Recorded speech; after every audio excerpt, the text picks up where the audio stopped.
Well, for more on this, I'm now joined by Gerald Celente, the founder of the Trends Research in New York. Mr. Celente, thank you so much for being with us. And now, will these measures give the Federal Reserve the ability to prevent a new economic crisis in the future, do you think? Well, no, they won't. We have to realize that the Federal Reserve is actually behind the reasons why the crisis occurred in the first place. Tracking trends is an understanding of where we are, how we got here, and where we're going. In the how we got here, let's understand that the Federal Reserve had gone to Congress not more than a year and a half ago wanting more of this regulatory power, and it got off the radar screen when the economic crisis hit.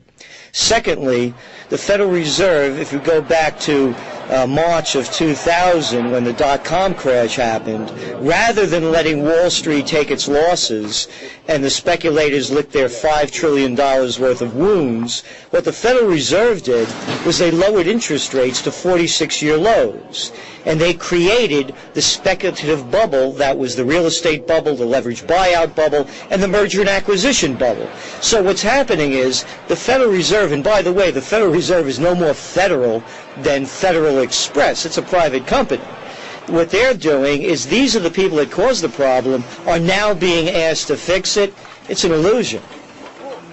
That is maybe, but this plan that is being proposed by the Obama administration is to give the authority to the Federal Reserve, or the US Central Bank, if you like, the authority to monitor major financial institutions. So do you think that there's now a danger that these changes might politicize the Reserve?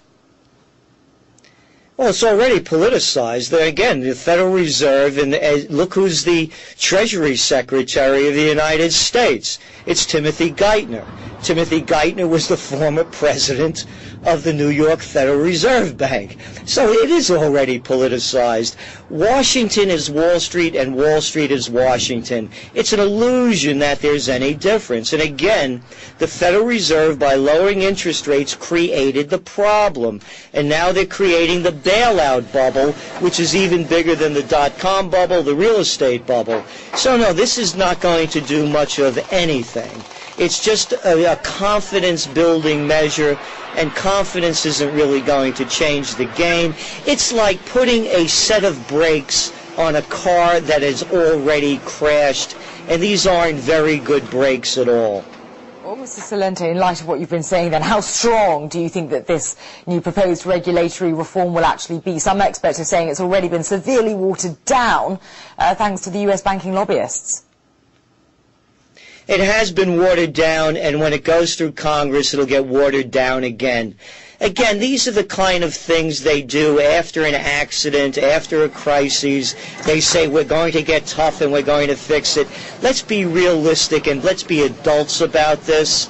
The same people that are in the White House, Larry Summers, President Obama's chief economic advisor, as I mentioned, Geithner, before him, Robert Rubin, the former Treasury Secretary under the Clinton administration.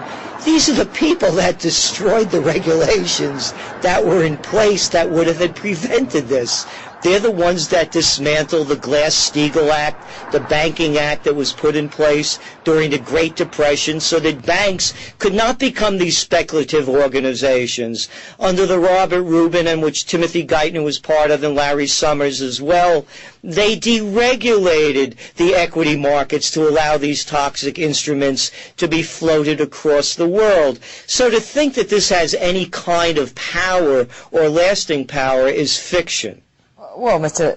Celente, nonetheless, these men have won the right to sit in Congress, and I gather from what you're saying you do expect the bill to be even more diluted once it goes through Congress. What kind of changes do you expect to see to the bill as it goes through that process?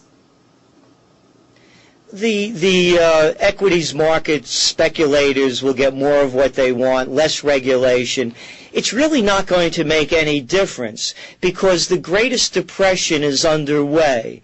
They know that this is not going to be solved by printing more money, phantom money out of thin air, backed by nothing, and producing practically nothing.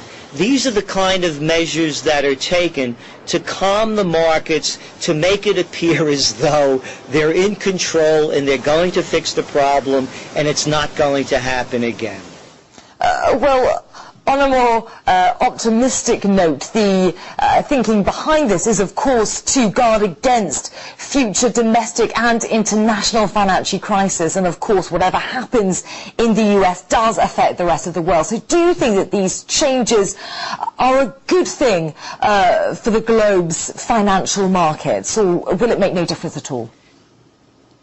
It won't make any difference. It's not a question about being optimistic or pessimistic. It's a question of what is. And the what is that the prime entity behind the crisis is the Federal Reserve System by injecting tens of trillions of dollars of phantom money backed by nothing created out of thin air. Again, they're the ones that created these bubbles. The real estate bubble, the dot-com bubble, and now the bailout bubble. So none of this is going to mean anything in solving the crisis, and in fact not preventing a further crisis, because now the Federal Reserve will really be more entrenched into the system, and it's unimaginable that they can be more than they are now, but they will be.